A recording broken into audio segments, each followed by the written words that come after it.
नमस्कार साथियों, Excel study point की ओर से मैं अनुभव दयाल आप सभी का एक बार फिर से हार्दिक स्वागत करता हूं। तो जी हाँ दोस्तों, आज हम लोग बात करने वाले हैं सेट नंबर 33 के बारे में। राइट। फर्स्ट ऑफ ऑल आप सभी लोगों को रक्षाबंधन की हार्दिक शुभकामनाएं और साथ में 15 अगस्त को हमारे देश का स्वतंत्रता दिवस मनाया जाएगा, जिसके लिए संस्थान के द्वारा एक नया ऑफर आपको दिया जा रहा है। जो लोग ऑफलाइन प्रैक्टिस बैचेस ज्वाइन करना चाहते हैं उनको इस अगस्त मंथ में 50% ऑफ दिया जा रहा है। यानी कि अब आपको जो है प्रैक्टिस सेट मिलेगा मात्र 300 रुपये में।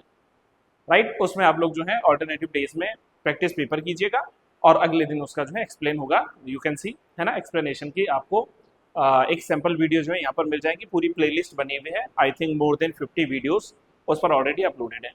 सो आप लोग जरूर इस ऑफर को जो है एंजॉय कीजिएगा। खैर चलिए, अब हम लोग बात करते हैं अपने सेट नंबर 33 के पहले क्वेश्चन, यानी कि हिंदी का जो पहला क्वेश्चन होगा वो है आप लोगों के सामने। जौनसारी भाषा की लिपि इनमें से कौन सी है?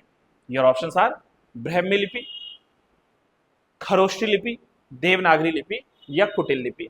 तो इसका जो सही जवाब आएगा दोस्तों वो आएगा ऑप्शन नंबर सी, यानी कि देवनागरी लिपि। इसी देवनागरी लिपि को आप लोग जो है एक और नाम से जान सकते हैं। जौनसारी के हम लोग जो है पॉइंट ऑफ व्यू से बात कर रहे हैं, तो जौनसारी भाषा की जो लिपि है इसी को हम लोग सिरमौरी लिपि भी कह सकते हैं। ऐसा क्यों है? देखो, क्योंकि जब बात आएगी कि जौनसारी भाषा की प्रमुख बोलियां कौन कौन सी हैं, है ना, स्थानीय हमारी बोलियां कौन कौन सी है, तो उन बोलियों में पहला आता है सिरमौरी। राइट। इसीलिए मैंने कहा कि इसकी जो स्क्रिप्ट होती है, इसकी जो लिपि होती है वो सिरमौरी स्क्रिप्ट के नाम से भी जो है हो सकती है। साथ में हम यूं भी जान सकेंगे कि इसका जो भाषा परिवार है वो है भारोपीय भाषा परिवार, और इसकी बोलियों में बंगाणी, जौनसारी या फिर सिरमौरी और जो है नागपुरिया आती है। तो बंगानी, नागपुरिया और सिरमौरी भी इसकी क्या रख सकते हैं आप लोग याद, दैट इज जो बोलियां आती है यहाँ पर किसकी, जौनसारी भाषा की। यानी कि पहले का जो राइट आंसर आता है वो आएगा ऑप्शन नंबर सी। दूसरे क्वेश्चन की बात कर ली जाए। संबोधन के रूप में महोदय के स्थान पर प्रियश्री या आदरणीय और माननीय किन पत्रों में लिखा जाता है? सवाल जरा बढ़िया है, और आप लोग जानते हैं कि किसी भी एग्जाम में पत्रों से जो है सवाल आ जाता है, पत्र लेखन से। योर ऑप्शंस आर शासकीय पत्र, अर्धशासकीय पत्र, समाचार पत्र या शासनादेश जो होते हैं उनमें इसका इस्तेमाल किया जाता है। देखो, जब भी आप पत्रों को पढ़ते हैं, पत्र का अर्थ क्या है? देखो, ये बिल्कुल बेसिक एक सवाल है कि what do you mean by the term letter, और पत्र किसे कहते हैं। तो पत्र मतलब किसी भी कागज पर अपने मन, अपने मस्तिष्क के विचारों को लिखना या फिर उसको छापना। डन है? और पत्र जो होते हैं वो मुख्य रूप से दो प्रकार के होते हैं। कौन कौन से? पहला होता है फॉर्मल लेटर। फॉर्मल लेटर का मतलब समझ लीजिए आप लोग औपचारिक, औपचारिक पत्र। राइट। और दूसरा आता है हमारे पास में इनफॉर्मल। इनफॉर्मल का मतलब आप यूं समझ लीजिए दैट इज अनौपचारिक पत्र। अब जरा यहां समझना, जो हमारे पास में औपचारिक पत्र होते हैं उसमें प्रयोग होता है किसका? महोदय का और महोदया का।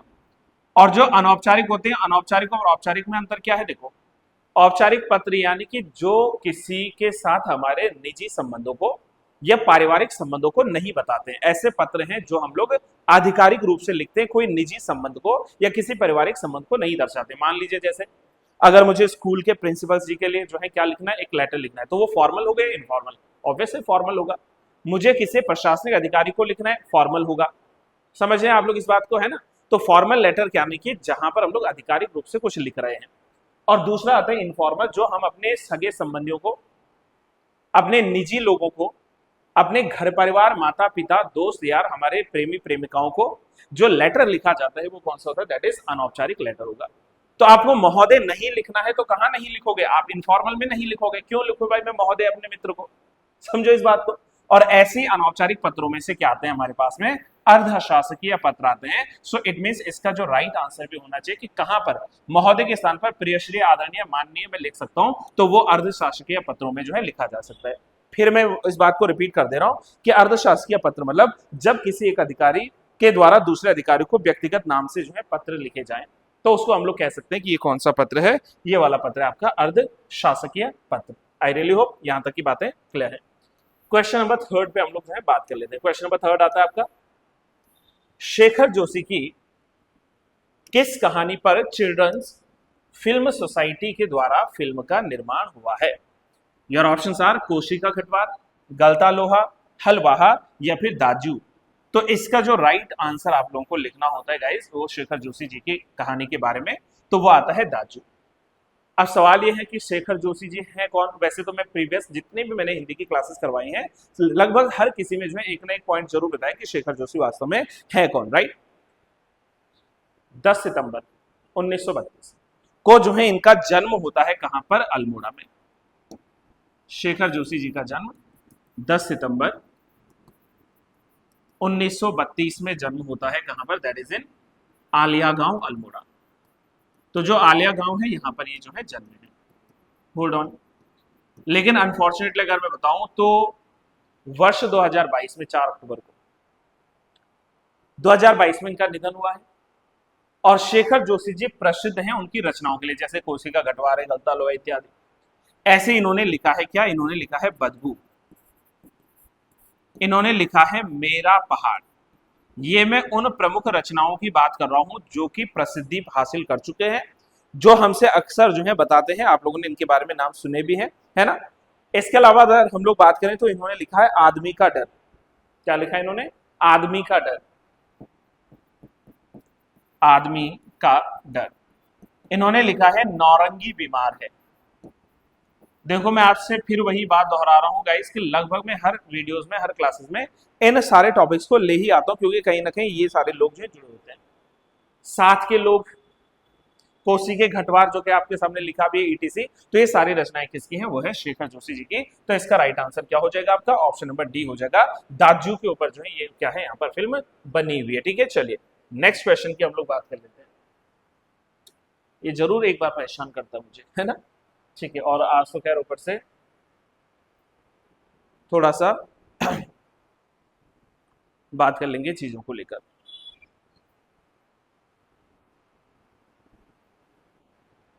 चलो देखो, बार बार मुझे कैमरे के पीछे भी आके चेक करना पड़ेगा, क्योंकि एज यू कैन सी आज रक्षाबंधन की छुट्टी है, तो मुझे भाई आज ही काम करना है। तो आज बच्चे तो है नहीं, तो बार बार मुझे ही बिहाइंड द कैमरा जाके चेक भी करना पड़ेगा, क्योंकि इससे पहले एक वीडियो ऑलरेडी खराब हो चुकी है। पूरे 1 घंटे की मेहनत करके उसमें शायद माइक सही से अटैच नहीं था, तो साउंड की प्रॉब्लम आ गई है ना, तो इसलिए मुझे बार बार चेक भी करना पड़ जाएगा बीच बीच में। खैर चलिए क्वेश्चन नंबर 4 की बात कर लेते हैं। एक तरफ है name of writers and on the other side उनकी रचनाएं, है ना? तो आपने बताना है किसकी कौन सी सही रचना है। पहला ऑप्शन है मुक्तिबोध जी, बादल राग है कि नहीं, तब तक आप भी सोचिए, मैं भी सोचता हूँ। माखनलाल चतुर्वेदी साहब, आंसू, है ना? निराला जी के द्वारा चांद का मुंह टेढ़ा है। जयशंकर प्रसाद जी के द्वारा पुष्प की अभिलाषा। तो भाई आप लोगों ने इस बात को भली भांति जाना है, समझा है कि जो हमारे गजानन माधव मुक्तिबोध साहब थे, इनके द्वारा जिस रचना को लिखा गया है वो है चांद का मुंह टेढ़ा है। माखनलाल चतुर्वेदी जी की बात करें तो इन्होंने लिखी है पुष्प की अभिलाषा, चाह नहीं मैं सुरबाला के गहनों में गूंथा जाऊं। सुना है ना ये? तो ये पुष्प की अभिलाषा किसकी है? माखनलाल चतुर्वेदी सर की है ना? तो यानी कि 3 के बाद 4 ऑप्शन आना चाहिए, 3 के बाद 2 है, ये तो वैसे ही नहीं है, तो इसका राइट आंसर सीक्वेंस के हिसाब से सी बन रहा है। प्लस चलो निराला जी की बात करें तो इन्होंने लिखी है कौन सी? बादल राग। और जयशंकर जी की बात करें तो इन्होंने लिखा है क्या? आंसू। आंसू जो है इनकी प्रमुख रचना है। वैसे मैं आपको फिर वही चीज बता रहा हूं, फिर वही इंडिकेशंस दे रहा हूं गाइस कि ऑलमोस्ट हर एक क्लास के भीतर मैंने जो है इन टॉपिक्स के बारे में बातें करी हैं। फॉर एन एग्जाम्पल जैसे गजानन माधव मुक्तिबोध की जी बात करूं तो इन्होंने क्या क्या लिखा है, जैसे इन्होंने लिखा है काठ का सपना, है ना? अगर मैं और एक दो रचनाओं की बात करूं तो मुक्तिबोध जी ने क्या लिखा है? इन्होंने लिखा है काठ का सपना। काठ का सपना, आप समझ जाना है, ठीक है? इन्होंने लिखा है विद्रुप। इन्होंने लिखा है सतह से उठता आदमी। सतह से उठता आदमी किसकी हम लोग बात कर रहे हैं? यहां पर गजानन माधव मुक्तिबोध जी की बात करें, जो कि एक बड़ा जो है सवाल लेकर भी आते हैं। इन्होंने लिखा है जंक्शन।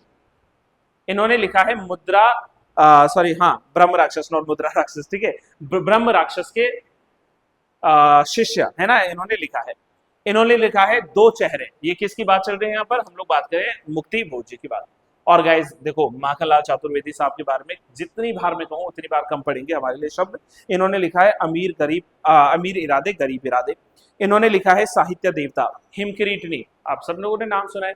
हिम तरंगिणी, ये भी किसकी है? माखनलाल चतुर्वेदी जी की है। युगचारण इन्होंने लिखा, जैसे कि हमने अभी अभी कहा कि पुष्प के अभिलाषा जो है ये भी इनकी रचना यहाँ पर मानी जाती है। फिर सूर्यकांत त्रिपाठी निराला जी की बात करें, जैसे उन्होंने लिखा है क्या? जूही की कली, है ना, अनामिका हो गया, परिमल हो गया, ठीक है, तुलसीदास हो गया, गीतिका इन्होंने लिखा, कुकुरमुत्ता, नए पत्ते, अणिमा। तो ये सारी रचनाएं किसकी आती है? माखनलाल सॉरी ये आती है सूर्यकांत त्रिपाठी निराला की। और जयशंकर प्रसाद जी की बात करें तो बड़े प्यार से बताना आप लोग, जैसे क्या? उर्वशी। जितने भी नाम में महिलाओं के नाम, गर्ल्स के नाम है, लगभग यही है। जैसे उर्वशी है, कामायनी है, ठीक है। इसके अलावा इन्होंने जो है लिखी है क्या? चित्राधार, इन्होंने लिखा है महाराणा का महत्व, इन्होंने लिखा है प्रेम राज्य, है ना। तो ये सारी रचनाएं किसके आती हैं? जयशंकर प्रसाद जी की रचनाओं में आती है। तो ये देखो मैं प्रीवियस क्लासेस में ऑलरेडी कई दफा जो है इन पर बात कर चुका हूं, है ना, तो यहाँ ज्यादा हम लोग अभी बात नहीं करेंगे, ठीक है। नेक्स्ट क्वेश्चन पे आओ। कौन सा विलोम शब्द युग्म जो है वो सही है ना। विलोम शब्द युग्म पूछ रहा है तो अचार, आचार, ये तो भाई एक श्रुति संभिन्नार्थक शब्द लग रहे हैं, है ना। तो इसका जो राइट आंसर बनेगा वो बनेगा अभिज्ञ और अनभिज्ञ। देखो दो चीजें, अभिज्ञ मतलब क्या है?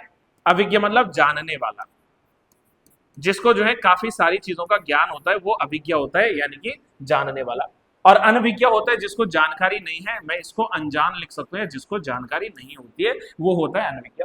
बाकी देखो ये श्रुति संभिन्नार्थक शब्द है। अचार क्या है? रोटी के साथ खाने वाला अचार। और आचार क्या है? आचार मतलब हमारा व्यवहार, हमारा जो आचरण है। तो अचार और आचार में अंतर आता है, समझो इस बात को। इधर लिखा केसर और दूसरा केसर। केसर देखो दो तरीके से मैं कह सकता हूँ।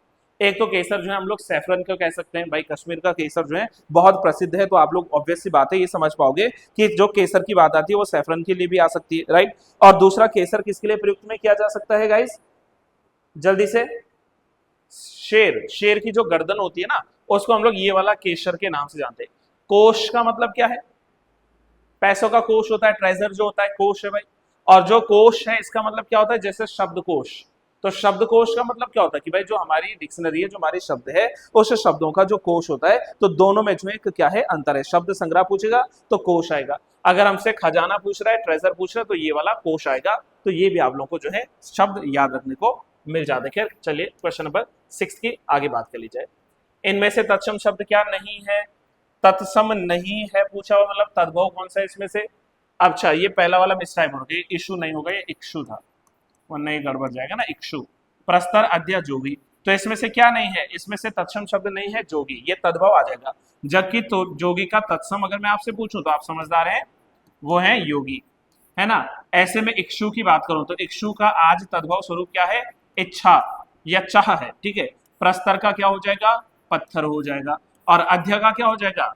अध्य। अध्य मतलब क्या होता है? अब बताओ आप, नया होगा या पुराना होगा? सवाल आपके लिए जो है भेजा जा रहा है, तो अध्य का क्या सही अर्थ निकलता है आप मुझे बताओगे, और प्रयास करना कि आप आज ही बता दो, है ना। तो अध्य का क्या होगा ये आप लोग बताएंगे, हालांकि मैंने पूछते पूछते आंसर इसका बता भी दिया है। रिक्त शब्द के लिए उपयुक्त वाक्यांश है, युद्ध में बड़ी कुशलता के साथ लड़ने वाला, जिसका वंश लुप्त हो गया हो, पुरानी पीढ़ी द्वारा नई पीढ़ी को मिलने वाली संपत्ति, या जिसका वर्णन करना संभव ना हो। मेरे लिए क्या वर्णन करना संभव है? किसका? रिक्त का। तो भाई मेरे लिए तो संबंध है, आप मुझे बताओगे इसका राइट आंसर क्या आएगा।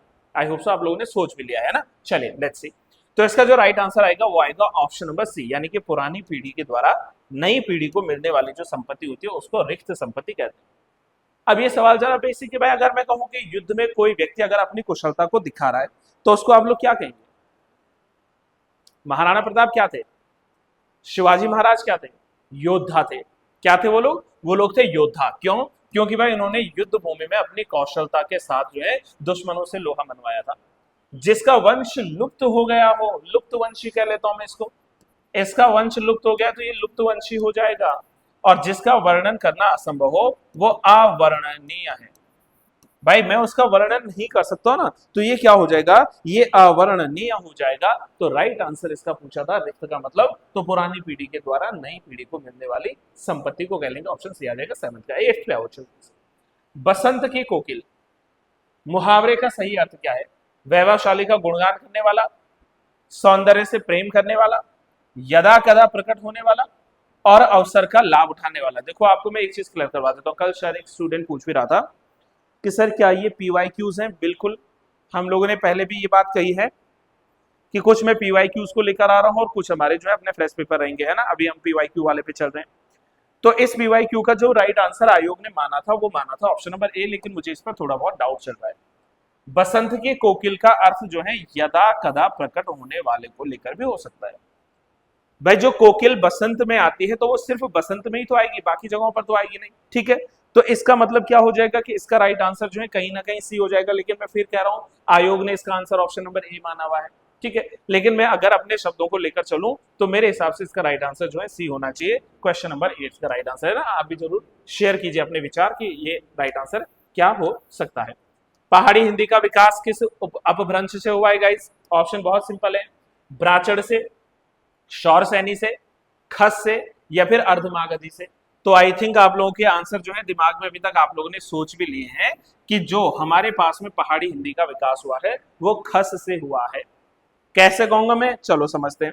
देखो अगर इससे पहले हम लोगों से पूछा जाए कि ब्राचड़ से कौन सी भाषाओं का जो है विकास हुआ है, तो ब्राचड़ से मुख्य रूप से आई है सिंधी भाषा और साथ में जो पंजाबी है। हालांकि पंजाबी के लिए आप लोग लहंदा भी पढ़ते हैं, लहंदा पंजाबी, ये जो है यहां से आई है। अच्छा, शौर सैनी से बात करें तो शौर सैनी से जो है मुख्य रूप से आप 3 जो है भाषाओं के विकास क्रम को जो है पढ़ सकते हैं। कौन कौन सी 3 भाषाएं आती हैं? पहले पश्चिमी हिंदी, दूसरी है राजस्थानी और तीसरी है गुजराती। तो यहां पर क्या आ जाएगा? पश्चिमी हिंदी, राजस्थानी और गुजराती। समझो इस बात को।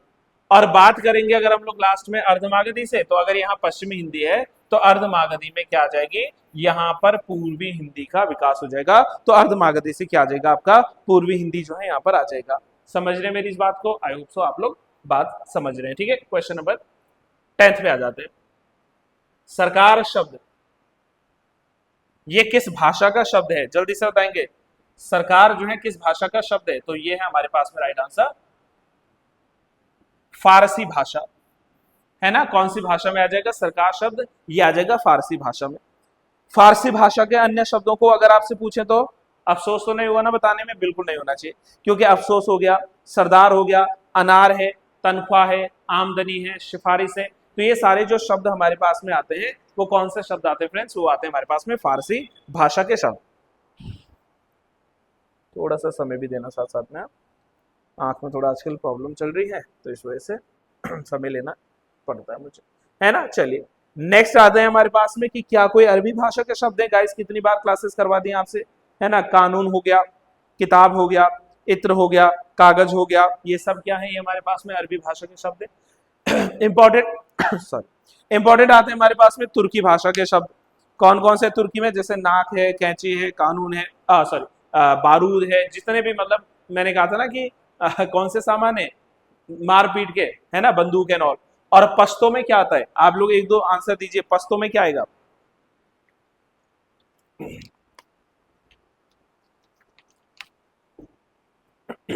अखरोट, पठान, पठाका, भड़ास, जैसे हम भड़ास निकालते हैं।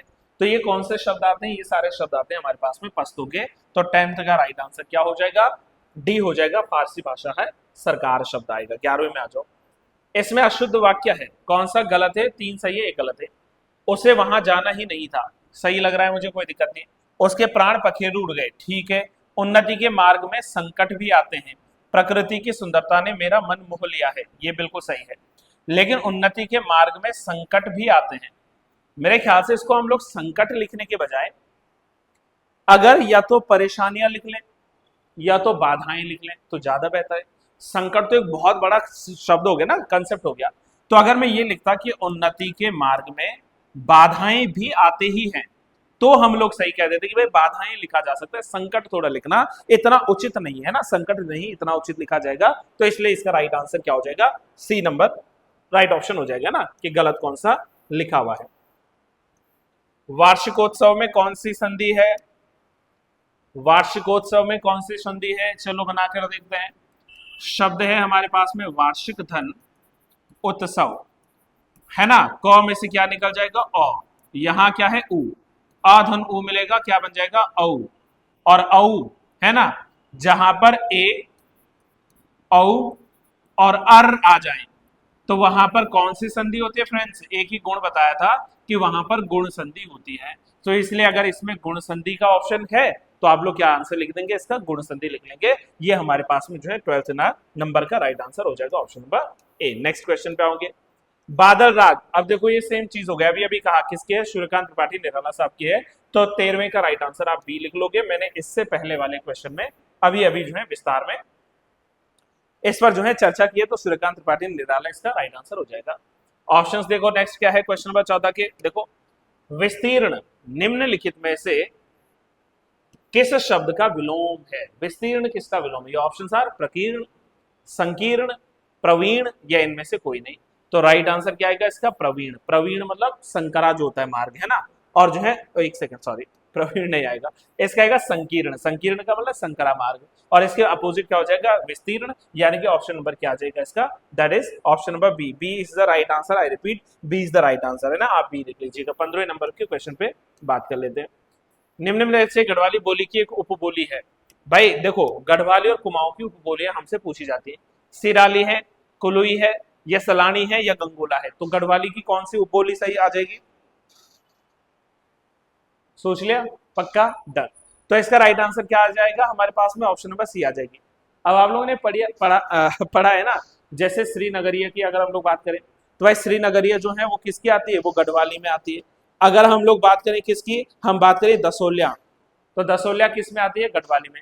या मैं बात करूं मंझ कुमैया, तो मंझ कुमैया किस में आ जाएगा, that is also in Garhwali. ठीक है, बात करेंगे हम लोग किसकी, बघानी गढ़वाली की है, राठी गढ़वाली की है, और रही बात जो है सिराली, है ना, या फिर जो है कोलोई, या फिर जो है गंगोला, तो ये किस में आ जाएंगी, ये कुमाऊनी भाषाओं में यहाँ पर जो है आ जाएंगी।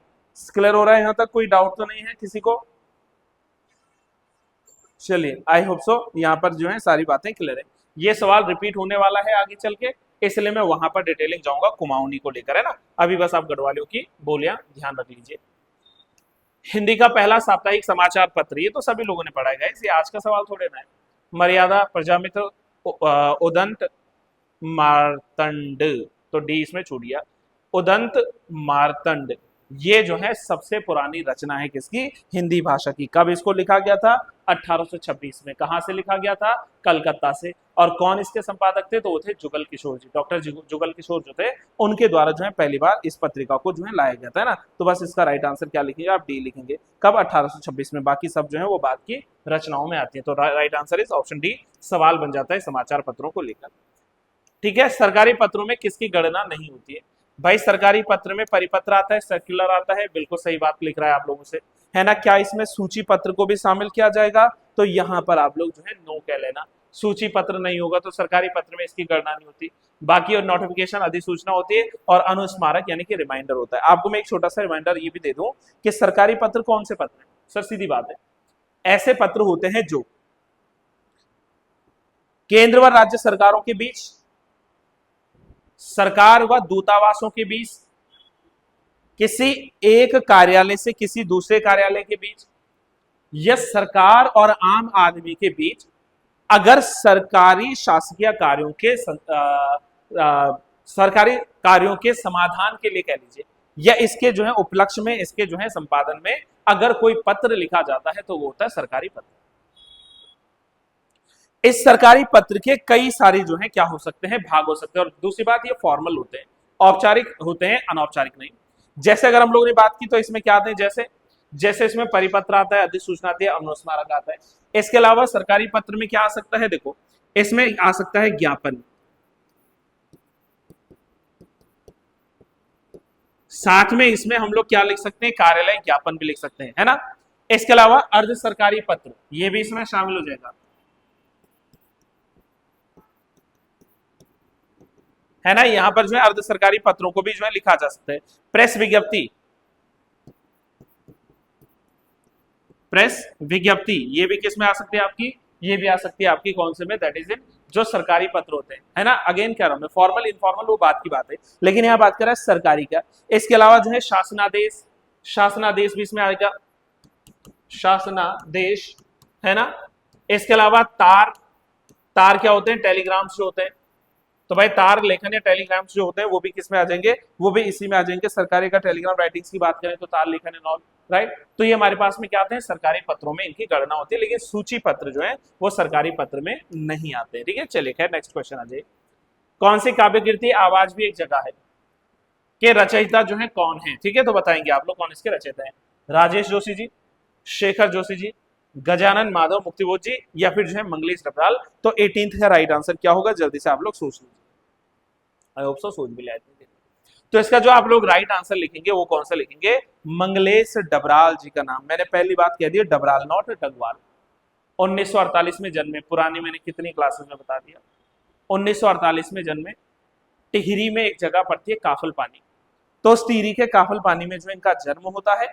और अनफॉर्चुनेटली 9 दिसंबर वर्ष 2020 को हमारे बीच से इनका देहांत भी हो जाता है। इनकी प्रमुख रचनाओं में पहाड़ पर लालटेन प्रमुख रचना है। जब लालटेन मिल गई तो भाई घर का रास्ता भी दिख जाएगा, विच मीन्स घर का रास्ता इनकी जो है प्रमुख रचना है।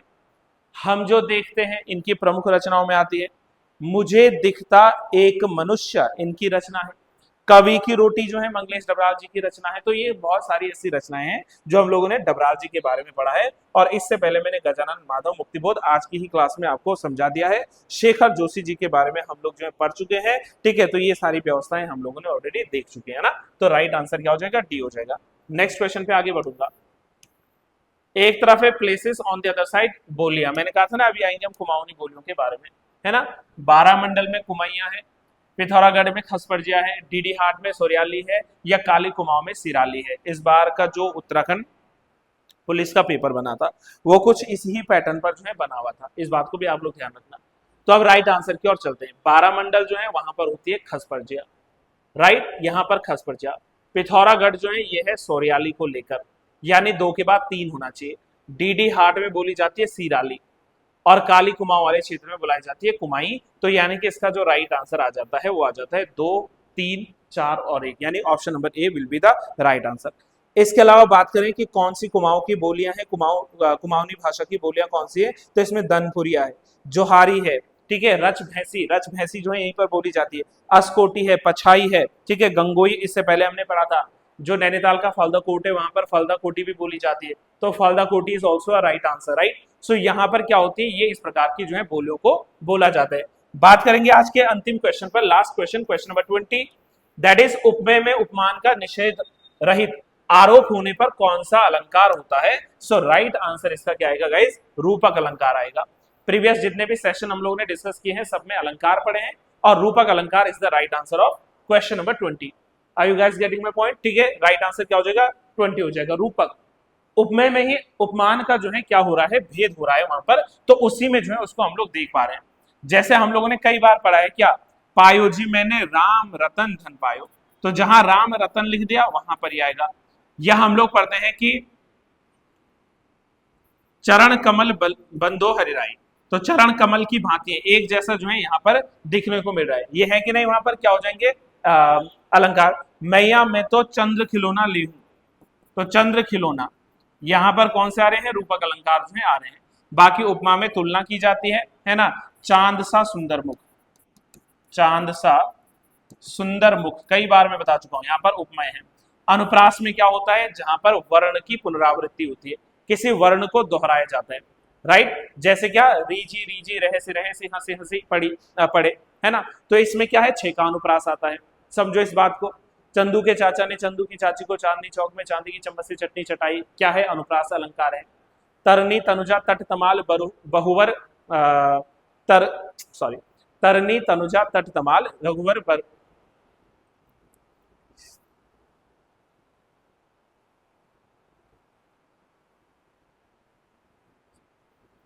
इसके अलावा जैसे हम लोग बात करें तो ये भी हम लोग कह सकते हैं कि मुदित महीपति मंदिर आए सेवक सचिव सुमंत बुलाए, तो उसमें भी कौन सा आ जाएगा, उसमें भी हमारा अनुप्रास अलंकार आ जाएगा।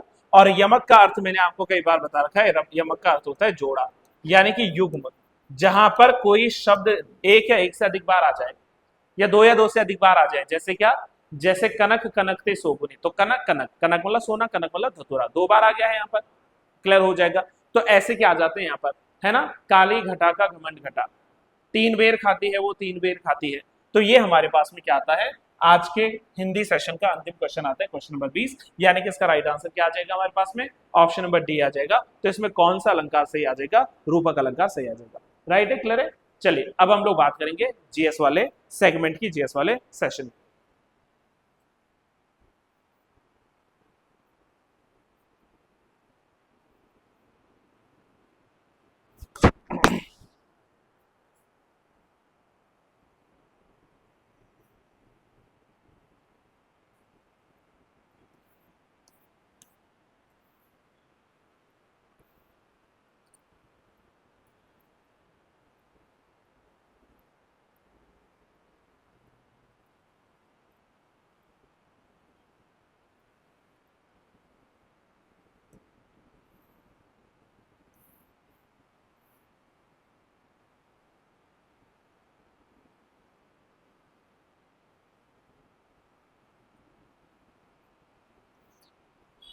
तो चलिए साथियों, अब हम लोग बात कर लेते हैं जीएस के सेगमेंट पर। और जीएस के लिए सबसे पहला जो प्रश्न आपके पास पूछा गया है वो पूछा हुआ है कि विच of the following pairs is not correctly match, निम्नलिखित में से कौन सा युग्म सही सुमेलित नहीं है। Your options are executive power of president, this is under article 53, बिल्कुल सही कथन है। Office of controller and auditor general of India यानी कि सीएजी का अनुच्छेद 148 से लेकर अनुच्छेद 151 तक, तो ये भी बिल्कुल सही है। धन विधेयक के बारे में अनुच्छेद 110 में लिखा हुआ है, ये कथन भी बिल्कुल सत्य है। रही बात अपॉइंटमेंट ऑफ द गवर्नर, तो जो राष्ट्रपति के द्वारा राज्यपाल की नियुक्ति की जाती है वो अनुच्छेद 213 के भीतर नहीं आती है, बल्कि ये आती है भारत के संविधान के अनुच्छेद 155 के भीतर। यानी कि अगर हमें गलत पिक करना था कि नॉट करेक्टली मैच्ड, तो option number D is not really correctly matched, right. तो इजी क्वेश्चन है और इसका राइट आंसर जो है आप लोग को डी लिखना होता है, ठीक है। चलिए नेक्स्ट क्वेश्चन आइए। The correct order of atmospheric layers with increasing Heights is, सामान्य रूप से बढ़ती हुई ऊंचाई के साथ वायुमंडलीय परतों का सही क्रम क्या होता है। जब आप लोग एटमॉस्फेरिक लेयरिंग्स के बारे में पढ़ते हो तो आप लोग जो है सीधे सीधे ऐसा कुछ ड्रॉ कर लिया करें रफ कार्य के लिए, है ना। सबसे नीचे आता है आपके पास में ट्रोपोस्फेयर, तो सबसे पहले क्या आएगा, ट्रोपोस्फेयर आएगा। इसमें भी ट्रोपो है, इसमें नहीं है, हटा दो। इसमें जो है थर्मो है, हटा दो। इसमें ट्रोपो है, तो इन दोनों में से कोई एक आएगा।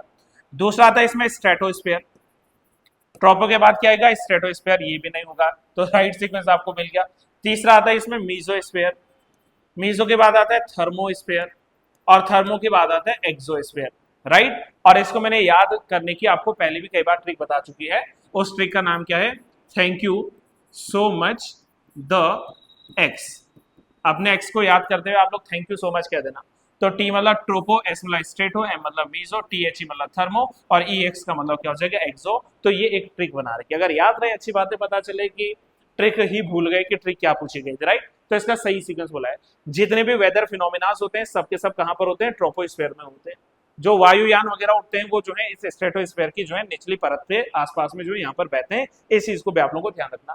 और सवाल आपके लिए ये है क्वेश्चन नंबर 62 से कि ओजोन लेयर जो है, ओजोन परत, ये इनमें से किस वाली लेयर्स के पास में होती है, किस वाली लेयर में होती है ना, ये आपने मुझे आंसर करके बताना है, ठीक है। चलिए क्वेश्चन नंबर 63, दो स्टेटमेंट दिए गए हैं, ठीक है, एक कथन है, दूसरा कारण है, तो कूट की सहायता से हमें सही जवाब इसका लिखना पड़ेगा, है ना।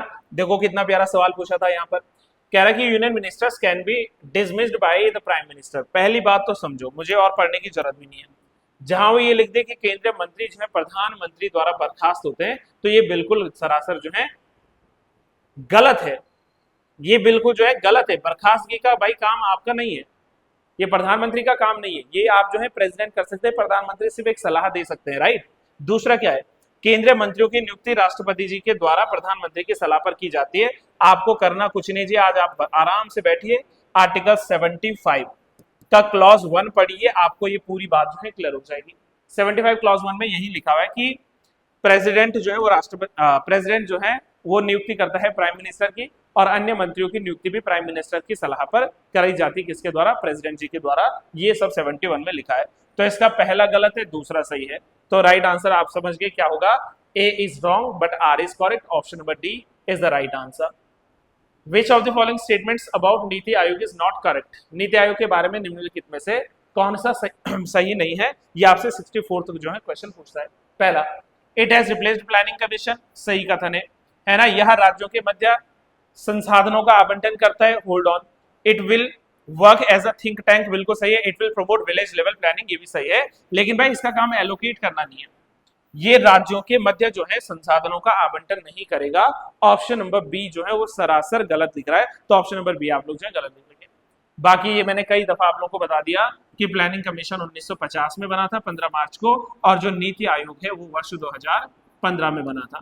दोनों की अध्यक्षता जो है, चाहे वो हम प्लानिंग कमीशन की बात करें, चाहे वो हम लोग नीति आयोग की बात करें, अध्यक्षता हमेशा से prime minister, x official chairman जो होता है वही इसका क्या होता है, हेड होता है। तो ये आप लोग को इस तरीके से जो है ध्यान रखना है। ऑप्शन क्या गलत है इसमें से, बी ऑप्शन जो है गलत है। 65 पे आ जाओ। 1857 was termed as the military mutiny by whom? तो भाई किसने 1857 के विद्रोह को सैनिक विद्रोह कहा था? तो इसका राइट आंसर जो आना चाहिए मेरे साथियों, वो आना चाहिए ऑप्शन नंबर बी, यानी कि सर जॉन लैरेंस और जो है स्टीली जो है सीली जो है, इन सीली के द्वारा इसको जो है किया गया था। बाकी अगर हमसे सवाल कुछ यूं पूछते हैं, जैसे नाम दिया क्या है, LER रीज, तो एक्चुअली ये जो LER रीज है ना, इसने पता क्या कहा था? इसने कहा था कि 1857 की जो क्रांति है यह धर्मांधों का ईसाइयों के विरुद्ध जो है एक धर्म आंदोलन है। ये कहा था किसने? इसने, कि यह जो है वो धर्मांधों का, जो धर्म के अंधे हैं, हमें बोलता था ये कि यह धर्मांधों का ईसाइयों के विरुद्ध, ईसाई मतलब क्रिश्चियन, ईसाइयों के विरुद्ध, ईसाइयों के विरुद्ध धर्म आंदोलन था। ये भाई इसका कथन है। मैं आपको कथन बता दे रहा हूं किसका, LER रीच का। हाँ, वहीं अगर हमसे बात की जाए कि होम्स ने क्या कहा था, TR होम्स जो थे, इसने क्या कहा था? तो इसने कहा था कि 1857 की क्रांति सभ्यता एवं बर्बरता का सूचक है ना? या फिर हम लोग यूं कह सकते हैं कि इसने कहा था कि ये सभ्यता और बर्बरता का क्या है, एक नया युद्ध है। ये किसने कहा था? T होम्स ने कहा था। वही बात करेंगे आउटरम की। आउटरम कहता है कि ये अंग्रेजों के खिलाफ हिंदू और मुसलमानों का षड्यंत्र था। तो अंग्रेजों के खिलाफ हिंदू और मुसलमानों का संघर्ष जो है ये इसने कहा था, है ना? और जो है रीच की बात करें तो धर्मांधों के, ईसाइयों के विरुद्ध जो है धर्म आंदोलन की भूमिका ये देता है। तो राइट आंसर इसका क्या बनेगा? बी बनेगा ना, जिसने जो है इसको टर्म दिया था। एक तरफ देखो भाई हिमालय है, ऑन द अदर साइड नदियों के बीच बता रखा है। देखो इसको याद करने का तरीका कैसे आपको ध्यान रखना है। पंजाब हिमालय, ठीक है, between Indus and Sutlej. Kumaon Himalaya between Kali and Teesta. Nepal Himalaya between Teesta and Dihang. And Assam Himalaya between Sutlej and Kali. कहीं कुछ गड़बड़ सी नहीं नजर आ रही है? चलो एक काम करता हूं, मैं इसका आंसर देने से पहले आपको एक छोटा सा डिवीजन बताता हूं। जब भी आपको डिवीजन करना होता है हिमालय का, तो ये आप दो तरीके से कर सकते हैं। एक वर्टिकल डिवीजन कर लो, एक हॉरिजॉन्टल डिवीजन कर लो, या ऐसा समझ जाए तो एक हम लोग कर लेते हैं क्या, that is north to south वाला, और एक हम लोग कर देते हैं क्या, that is west to east वाला। अगर मैं नॉर्थ टू साउथ डिवीजन की बात करूं, है ना, यानी उत्तर से दक्षिण की ओर हिमालय के डिवीजन की बात करूं, तो सबसे पहले आता है ट्रांस हिमालय, राइट। उसके बाद आता है ग्रेटर हिमालय, फिर आता है लेसर, जिसको मिडल हिमालय भी कहते हैं, तो लेसर मिडल हिमालय, और लास्ट में आता है क्या, शिवालिक हिमालय। ये सभी लोगों ने पढ़ा है, Shivalik Himalaya. On the other side अगर मैं इसके डिवीजन की बात करूं कहां से, that is from west to east. ये इसको आप लोग जो है पश्चिम से पूरब का डिवीजन कह लेते हैं। तो सबसे पहले हमारे पास में आता है कश्मीर हिमालय, राइट। कश्मीर हिमालय के बाद दूसरा आता है आपका कुमाऊं हिमालय, कुमाऊं के बाद आता है तीसरा नेपाल हिमालय, और चौथा आता है आपके पास में असम हिमालय, जिसको पूर्वी हिमालय या ईस्टर्न हिमालय भी कहते हैं। समझो इस बात को। अब यहां रुको जरा, कश्मीर हिमालय कहां से शुरू होता है सर? ये सिंधु नदी से शुरू होता है और सिंधु से सतलुज तक आता है। तो यानी कि कश्मीर हिमालय जहां पूछता हमसे, अच्छा कश्मीर हिमालय का ही नाम पंजाब हिमालय, तो ये ना कहना कि पंजाब हिमालय तो लिखा नहीं है। तो ये सिंधु से स्टार्ट होगा सतलुज तक, यानी कि पहले का राइट आंसर एक, ठीक है, ये वाला भी हटा दीजिए, ठीक है। चलिए दूसरा, कुमाऊं हिमालय कहां से शुरू होगा? सतलुज से, और सतलुज से स्टार्ट होकर कहां तक चलेगा? काली तक चलेगा। तो सतलुज टू काली है कहीं ऑप्शन में, सतलुज से लेकर काली तक, ये कौन सा है? ये है कुमाऊं, यानी कि बी का ऑप्शन होना चाहिए 4। तो पहले का क्या हो रहा था? 1, और बी का जो हो रहा था 4, तो ये हमें राइट आंसर मिल गया। फिर भी देखते हैं। फिर नेपाल हिमालय की बात करेंगे तो ये स्टार्ट होगा कहां से फ्रेंड्स? ये होगा काली से लेकर तीस्ता तक, है ना। तो काली से लेकर तीस्ता तक ये वाला आ गया भाई, काली से तीस्ता दूसरा आ गया, और लास्ट में बचा हमारे पास में असम हिमालय। तो ये स्टार्ट होगा तीस्ता से लेकर, और तीस्ता से स्टार्ट होकर ये दिहांग तक चलता है, जिसको आप लोग ब्रह्मपुत्रा के नाम से भी जानते हैं। तो दिहांग तक जो ये हिमालय चलता है। साथ में ये चीज आपको ध्यान रखनी पड़ेगी कि जहां डिवीजन पूछा होता है तो वहां एक तरफ तो ये वाला पूछ सकता है और दूसरी तरफ हमारे पास में ये वाला डिवीजन पूछ सकता है। आई होप ये सवाल आपका जो है क्लियर हुआ है। ऑप्शन क्या आ जाएगा इसका? डी आ जाएगा 66 का। 67 पे आओ।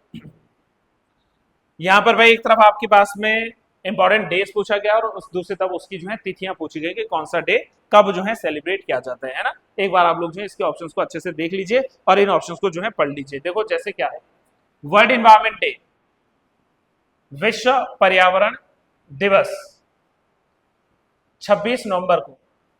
विश्व पर्यावरण नहीं है, विश्व संरक्षण है, पर्यावरण संरक्षण दिवस, वर्ल्ड एनवायरमेंट प्रोटेक्शन डे। क्योंकि पर्यावरण दिवस की अगर हम लोग बात करें तो ये तो 5 नवंबर को सॉरी ये जो है आ जाएगा हमारा कब? दैट इज इन 5 जून को। लेकिन भाई ये तो डेट में ही नहीं, तो उस हिसाब से गलत हो सकता है। तो इसका जो राइट आंसर होगा कि विश्व पर्यावरण संरक्षण दिवस वो 26 नवंबर को, ठीक है। नेशनल यूथ डे 12 जनवरी को, है ना, सबको पता है, ये भी सही जवाब है। इंटरनेशनल यूथ डे जो आता है अंतरराष्ट्रीय 12 अगस्त को, ये भी ठीक है। और वर्ल्ड प्रेस फ्रीडम डे आता है 4 को, ये भी ठीक है। तो कहीं अगर इसका आंसर 1 2 3 4 हो तो इसका राइट आंसर 1 2 3 और 4 मेंशन कर लीजिए। तो राइट आंसर क्या आ जाएगा इसका? 1 2 3 और 4 आ जाएगा, यानी कि ऑप्शन नंबर क्या हो जाएगा इसका सही? सी जो है इसका बिल्कुल सही हो जाएगा। राइट, चलिए नेक्स्ट क्वेश्चन की बात कर लें। नेक्स्ट क्वेश्चन हमसे पूछता है, which of the following rulers used to organise religious conference in the Prayag in every 5 years? Prayagraj, आज हम इलाहाबाद कहते हैं, अब फिर से ये जो है प्रयागराज हो गया। तो भाई ये यहाँ पर किसने जो है शासक के द्वारा 5 वर्ष में प्रयाग में धर्म सम्मेलन आयोजित करवाया गया था? अशोका, कनिष्का, हर्षवर्धना या चंद्रगुप्त विक्रमादित्य? तो कंफ्यूजन थोड़ा बहुत हो सकती है, लेकिन आई रिपीट इसका राइट आंसर आ जाएगा हर्षवर्धन।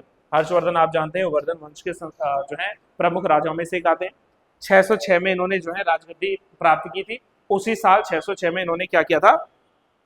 हर्ष संवत को भी जारी किया था। राइट, इसके अलावा इन्होंने हर्षवर्धन के कार्यों की बात करें तो इनको सकलोत्तर पथनाथ या सकलोत्तर स्वामी की टाइटल भी दी जाती है ना, पूरे उत्तर को जीतने वाला। लेकिन अनफॉर्चुनेट था, जब दक्षिण भारत गया तो चालुक्य राजा पुलकेशिन द्वितीय से युद्ध लड़ा और पुलकेशिन द्वितीय के सामने हार भी गया। ये जानते रही रवि कीर्ति ने अपने एहोल प्रशस्ति में जो है हमें दी है। तो ये हर्षवर्धन के समय की जो है कुछ बातें आती। तो डन, तो 68 का राइट आंसर क्या हो जाएगा? सी, हर्षवर्धना। एक तरफ schedules on the other side, उनके बारे में क्या क्या लिखा हुआ है। ठीक है, चलिए हमें इनमें ऑप्शंस की भी जरूरत नहीं पड़नी चाहिए अगर हमने थोड़ा बहुत पढ़ा है। लेट्स सी, पहली अनुसूची में क्या है? सीधी सी बात है, यूनियन और उसकी टेरिटरीज के बारे में लिखा गया है। ये किसमें? पहली अनुसूची में है। तो यूनियन एंड इट्स टेरिटरीज, यानी कि ए का होना चाहिए 2, ए का क्या होना चाहिए? 2। तो बी और सी तो हटा दो, या तो डी होगा या तो इसका आंसर ए होगा। सेकंड शेड्यूल में किस चीज की बात की गई है? मैंने आपको ट्रिक बता रखा है, टीयर्स, टी छूट गया है, बताओ। टीयर्स ऑफ ओल्ड पीएम, ये है जी पूरा। तो ये हो गया टेरिटरी, हो गया इमोल्यूमेंट। इमोल्यूमेंट किसके साथ जुड़ता है? ये जुड़ता है वेतन के साथ में। तो अगर कहीं पर इमोल्यूमेंट में वेतन वगैरह लिखा है तो इसका राइट आंसर हो जाएगा, है ना। कहाँ चले गया? सेकंड शेड्यूल, इसमें क्या आएगा? एलोकेशन ऑफ सीट, नहीं ये तो चौथे में, ये पहला हो जाएगा सी। एडमिनिस्ट्रेशन ऑफ शेड्यूल्ड एरियाज, ये हो जाएगा 5th में। और डेप्यूटी चेयरमैन ऑफ राज्यसभा, इसके इमोल्यूमेंट की बात, तो दूसरे का 4 आना चाहिए, है ना। बी का क्या आना चाहिए? 4 आना चाहिए। तो बी का 4 किधर है? लेट्स सी, बी का 4 देखो इधर है। तो इसका right answer option number D ही बनना चाहिए। इसका राइट आंसर क्या बनना चाहिए? Allocation of seat in Rajya Sabha, चौथे में, है ना, 1 हो जाएगा और ये जो है 3 हो जाएगा। तो राइट आंसर क्या बनना है? देखो, territory, emolument, affirmation, oath and affirmation, Rajya Sabha में सीटों का आरक्षण, ठीक है। Scheduled areas, other scheduled areas, federalist, official language, land reform, यहाँ पर आ जाएगा डिफेक्शन, यहाँ पर आ जाएगा पंचायती राज और यहाँ पर आ जाएगा म्युनिसिपैलिटीज। तो ये हमारे कुल मिलाकर कितने? 12 जो है शेड्यूल्स होते हैं, 12 जो है अनुसूचियां आती हैं। तो right answer will be option number D is the correct answer of 69। 70 पे आओ।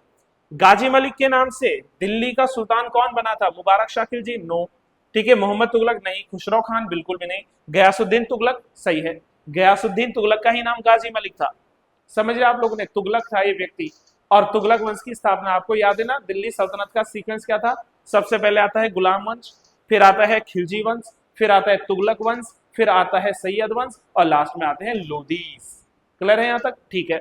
तो गयासुद्दीन तुगलक जो था, इसी के द्वारा जो है गाजी मलिक के द्वारा जो है नाम बदलकर शासन किया गया था। और ये प्रसिद्ध पता क्यों है? देखो, पहली बात, तुगलक नाम में तो तुगलकाबाद शहर इसी ने बसाया था, 56 कोट का दुर्ग बसाने का श्रेय इसी व्यक्ति को जाता है।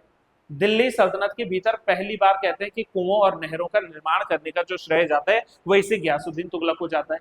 इसका बेटा था जोना खान जो बाद में मोहम्मद बिन तुगलक के नाम से प्रसिद्ध हुआ।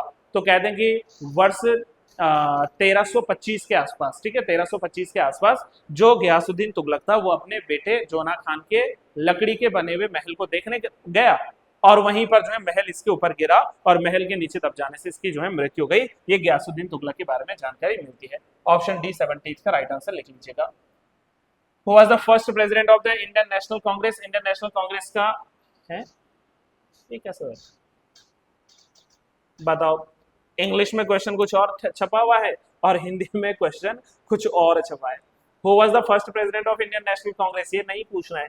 और अगर पूछे हुए तो आईएनसी जब बनी थी तो पहली बार अध्यक्षता जो की थी वो WC व्योमेश चंद्र बनर्जी ने की थी। तो वो तो मैं यहाँ ये कह रहा था। और वो जो सेशन हुआ था वो मुंबई में हुआ था। कब हुआ था मुंबई में? 28 दिसंबर 1888 को। यही था ना 1885 को है, 88 मत लिखना। ये हुआ था कांग्रेस का पहला जो है सेशन जब कांग्रेस का गठन हुआ था। एओ ह्यूम जो है कांग्रेस के आईएनसी के जो है कह लीजिए कि भाई सूत्रधार थे जिन्होंने इसका गठन करवाया था। और मुंबई के गोकुलदास तेजपाल संस्कृत कॉलेज में इसका गठन हुआ था और 28 दिसंबर 1885 को जो है इंडियन नेशनल कांग्रेस का गठन हुआ, इसकी शुरुआत हुई। तो मैंने दोनों ही आंसर आपको बता दिया। ऊपर कुछ और लिखा हुआ था, नीचे कुछ और लिखा हुआ था, बट आंसर मैंने आपको दे दिया 71 का। ये जरा मजेदार सवाल बन गया भाई हमारे पास में। भारतीय जनगणना 2011 के अनुसार भारत में जनसंख्या का घनत्व क्या था? तो पॉपुलेशन डेंसिटी अगर इंडिया की पूछ रहा है तो इंडिया की पॉपुलेशन डेंसिटी कितनी थी उस समय? 382 थी। पॉपुलेशन डेंसिटी में अगर सबसे पहला स्थान अगर आप मुझसे पूछने का प्रयास कर रहे हो तो मेरे प्यारे साथी आराम से जानते कि कौन था पहले स्थान पर? बिहार था। 1106 की जो है इसकी पॉपुलेशन डेंसिटी थी। और सबसे कम पूछेगा तो सबसे कम किसका था? That is Arunachal Pradesh. किस में मैं बात कर रहा हूँ? राज्यों में। राज्यों में अगर यूनियन टेरिटरीज में पूछता ना तो बिहार से भी ज्यादा यूनियन टेरिटरीज में दिल्ली में थी। You won't believe it, but Delhi में जो है जनसंख्या घनत्व तो बहुत ज्यादा था। इवन मैं कहूंगा कि 11,320 के आसपास था। और सबसे कम अंडमान निकोबार में मात्र 46 थे। उत्तराखंड का जनसंख्या घनत्व तो क्या है? ये शायद मैंने कल की वीडियो में भी आपको पूछा था, कल नहीं मतलब जो भी मेरा लास्ट सेशन था। तो उत्तराखंड का जनसंख्या घनत्व है कितना? That is 189। और उत्तराखंड में सबसे ज्यादा जनसंख्या घनत्व, सबसे ज्यादा जो है लोग कहां पर बसते हैं उत्तराखंड में? हरिद्वार में 817 के आसपास। और सबसे कम कहां है? उत्तरकाशी में। मात्र कितने बताओ? मात्र कितने हैं जनसंख्या घनत्व में उत्तरकाशी में? तो आई थिंक 17 लोग, सॉरी 41 लोग हैं। 817 तो हरिद्वार में हो गए और 41 के आसपास कहां पर है? That is in Haridwar. एक बार ये चेक कर लेना कि ये मैंने आपको सही आंकड़ा दिया है या नहीं। हरिद्वार वाले तो बिल्कुल ठीक है, लेकिन उत्तरकाशी वाला 41 है, ठीक है। तो ये जनसंख्या घनत्व का सवाल आ जाता है। यू शेप वैलीज कौन बनाते हैं भाई? देखो सीधी बात है, मैं आपको 2-3 चीजें बता दूं। U shape valley, hanging valleys,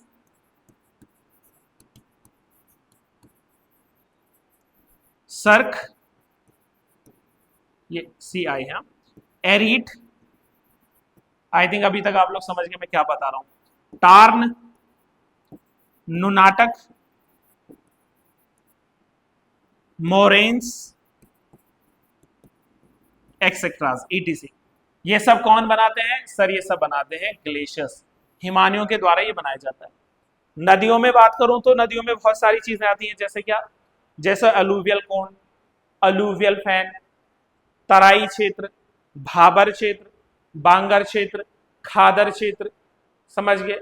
इसके अलावा हम बात करें डेल्टास, है ना, या फ्लड प्लेन। आई होप सो आप समझ लो मैं बता क्या रहा हूं। वो कौन बनाती है? नदियां। गॉर्ज, मिनांडर्स, तो ये सब कौन बनाती है? नदियां बनाती हैं। क्लियर है?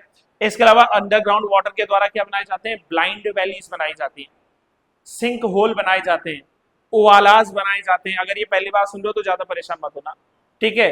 अंडरग्राउंड केव्स बनाए जाते हैं, केव पिलर्स बनाए जाते हैं, स्टेलेग्माइट, स्टेलेक्टाइट्स, ये दो जो है संरचनाएं बनाई जाती है। किसके द्वारा? अंडरग्राउंड वाटर के द्वारा। और एयर के द्वारा क्या बनते हैं सर? मशरूम रॉक, ज्यूगेन, यारडांग्स, ठीक है, इंजलबर्ग, ड्राई कॉन्टर्स, ये सब कौन बनाते हैं? ये एएस बनाती है। ये एएस के द्वारा बनाई गई स्थलाकृतियां हैं। इंडियन ज्योग्राफी का टॉपिक है, पढ़ने में बड़ा मजा आता है इसको। तो glacier is the right answer of you shape valley. अगर वी पूछा होता तो वी में मैं नदी लिख जाता। 73 का राइट आंसर। 74 पे आओ। The largest fresh water lake in India is, Bharat की सबसे बड़ी मीठे पानी की झील कौन सी गाइज? वुलर झील है। वन लाइनर सवाल है, मुझे ना बताना पड़े। और अगर मैं पूछता कि the largest salt water lake in India, तो सबसे ज्यादा खारे पानी की झील भारत में कौन सी लिख लेते हैं आप लोग? तो that will be Chilika lake. कहाँ है? आपने आंसर इसका करना है, ठीक है। तो ये ऐसे सवाल बनते हैं। और लार्जेस्ट इनलैंड अगर सॉल्ट वाटर लेक पूछता तो हम लोग चले जाते सांबर लेक पर, है ना। तो वो भी आप लोग को ध्यान रखना है। तो 74 का राइट आंसर ए आपको मिल चुका है। 44वें संविधान संशोधन अधिनियम के द्वारा संपत्ति के अधिकार को किस अनुच्छेद के अंतर्गत एक सामान्य कानूनी अधिकार बना दिया गया है?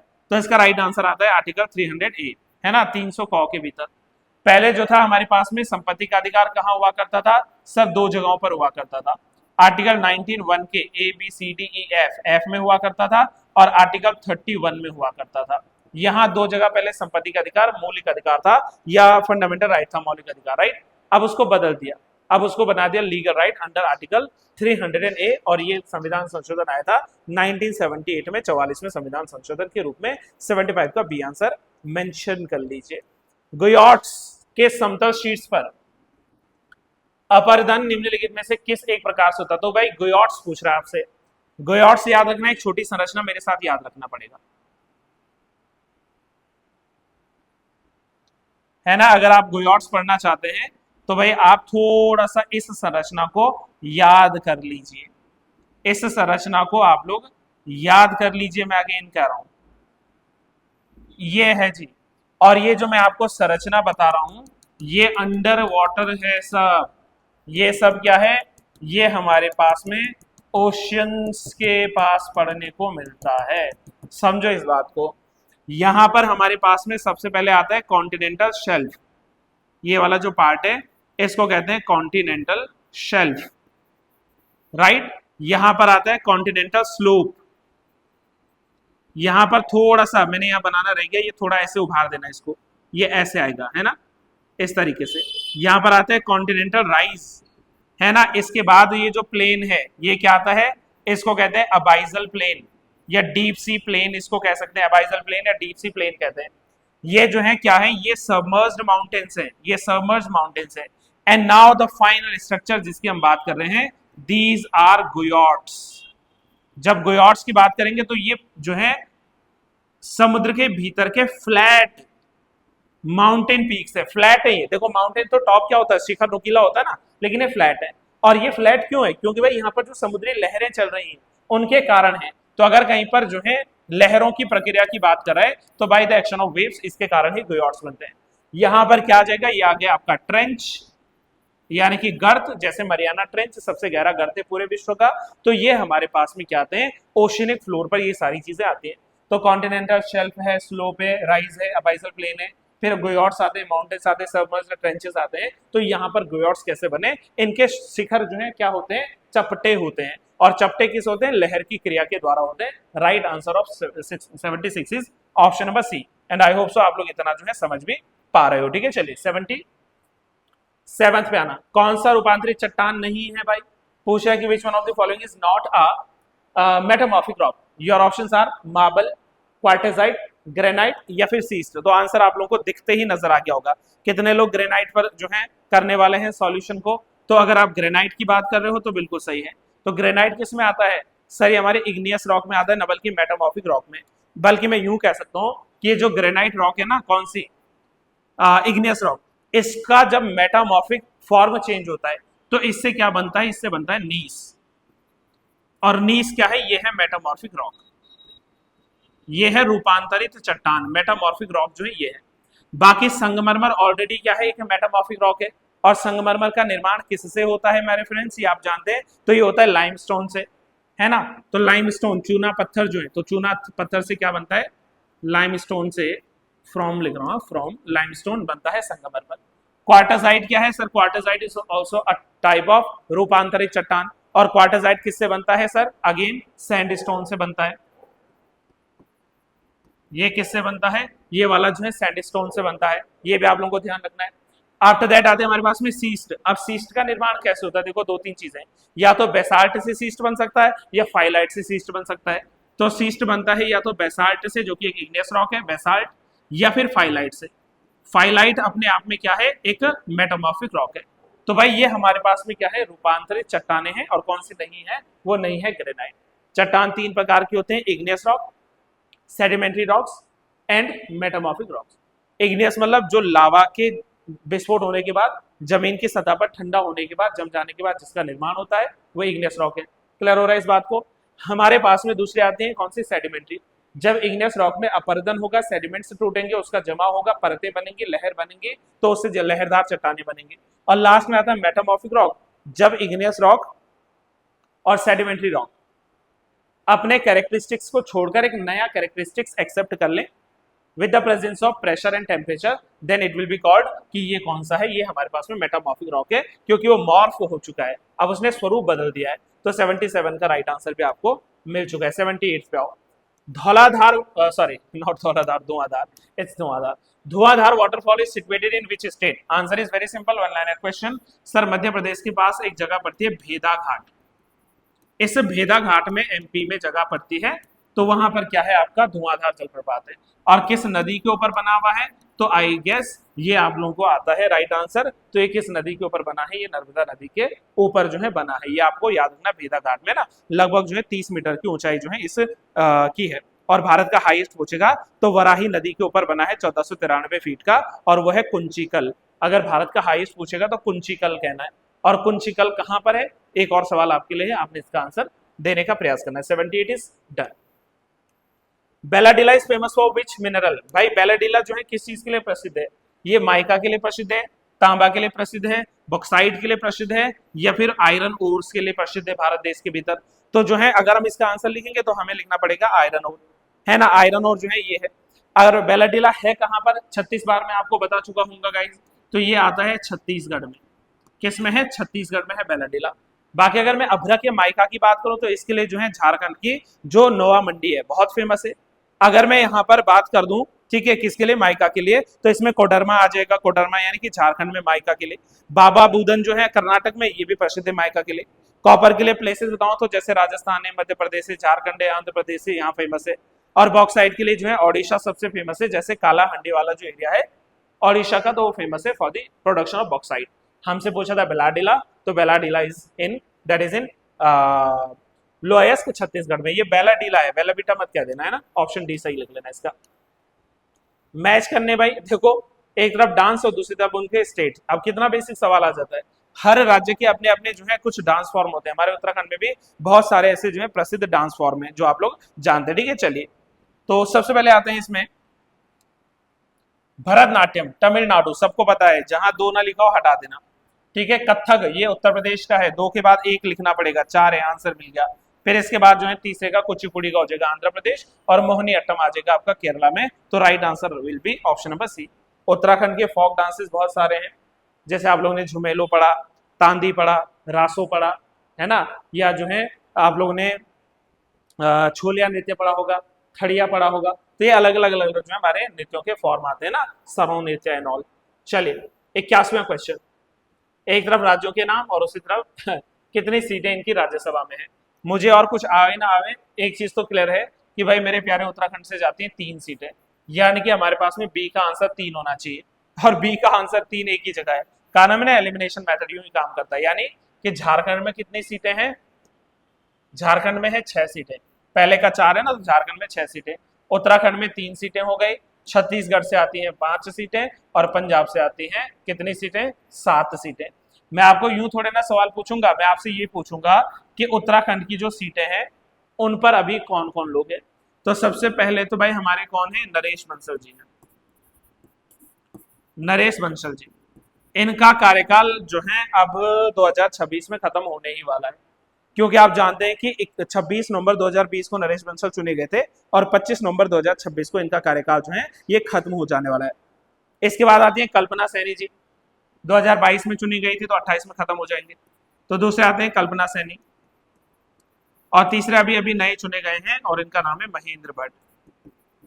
और महेंद्र भट्ट जो है 2024 में चुने गए, 6 साल जोड़ दो, 2030 में इनका भी क्या हो जाएगा, राज्यसभा में जो है कार्यकाल खत्म हो जाएगा। तो राइट आंसर लिखना इसका ऑप्शन नंबर डी, बस ये याद रखना।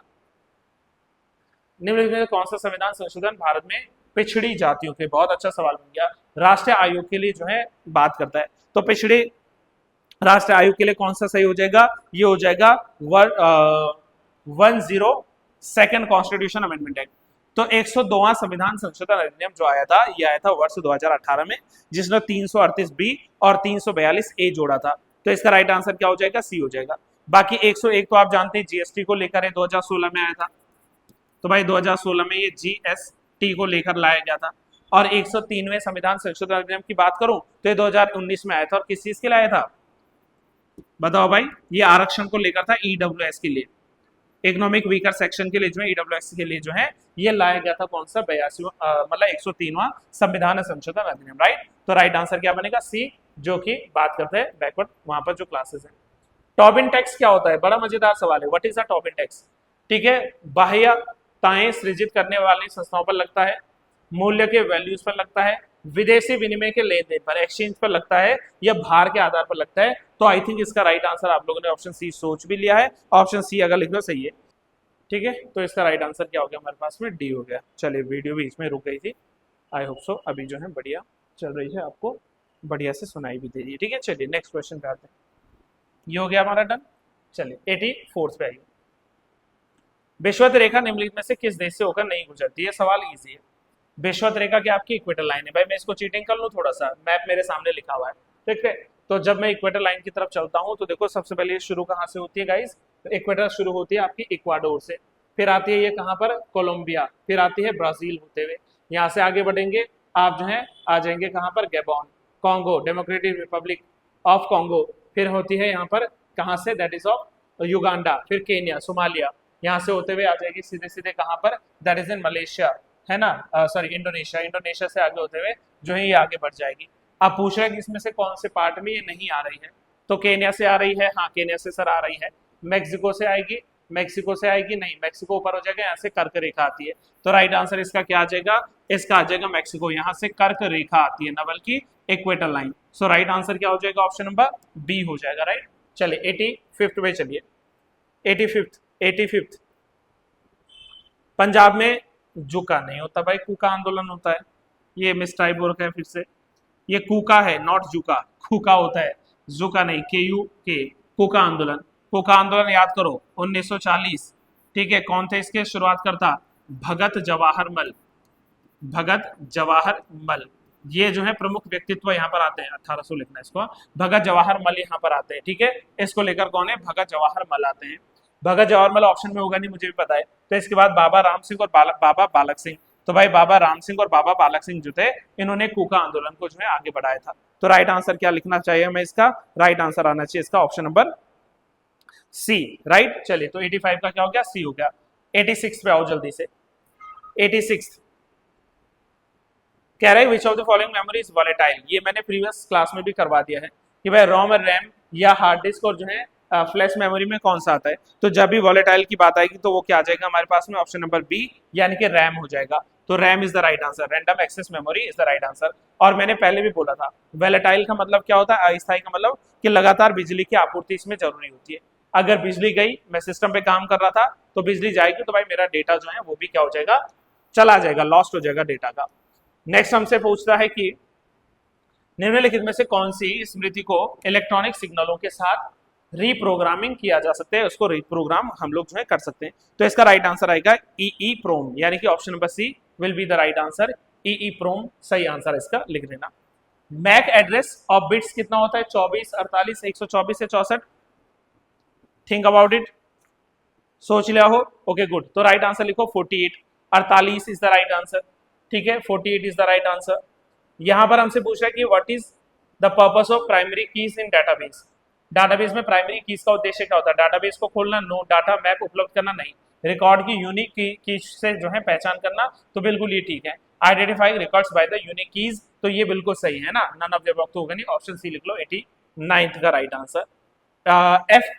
FTP, FTP का फुल फॉर्म क्या है, फोल्डर टेक्स्ट प्रोटोकॉल है, फाइल ट्रांसफर पुश है, फिक्स्ड जो है टर्मिनोलॉजी प्लेसमेंट आ जाएगा, या फाइल ट्रांसफर जो है प्रोटोकॉल आ जाएगा। क्या राइट आंसर लिखा होगा, आई होप सो आप लोगों ने। तो इसका राइट आंसर आएगा ऑप्शन नंबर डी, यानी कि फाइल ट्रांसफर प्रोटोकॉल जो होता है, इसका ऑप्शन नंबर डी जो है राइट आ जाएगा। अब भाई रीजनिंग के लिए समय थोड़ा कम लग पाता है, ठीक है। चलिए तो 91st का राइट आंसर एक बार देख लो, आराम से पॉज कर लो वीडियो और फिर बताओ क्या आएगा। इसका राइट आंसर आएगा ऑप्शन नंबर ए और बी की जगह पर आप लोग क्या रख सकते हो, आर और पी रख सकते हो ना। ए को आप पी मान लो और बी को जो है आप आर मान लो, उस हिसाब से इसका राइट आंसर निकल आएगा और राइट आंसर आएगा ए ऑप्शन। यहां पर जो है नेक्स्ट क्वेश्चन आ जाओ, 92 में क्या लिखा है, श्रृंखला में आगे की कड़ी पूछ रहा है आपसे, है ना। ये सवाल इजी होते हैं, वैसे तो इसका आंसर आप लोग को आता ही होगा। देखो करना कुछ नहीं, 3 और +2 करो 5, +4 करो 9, +8 करो, कितने हो रहे 17। अब ये किस सीक्वेंस में चल रहा है, 2 2 2 4, 4 2 8, 8 2 16, 17 में 16 जोड़ो, 17 2 34, -1 कर दो 33। राइट आंसर क्या आएगा, ऑप्शन नंबर ए आएगा। तो ये इस सीरीज के इस हिसाब से चल रहा है।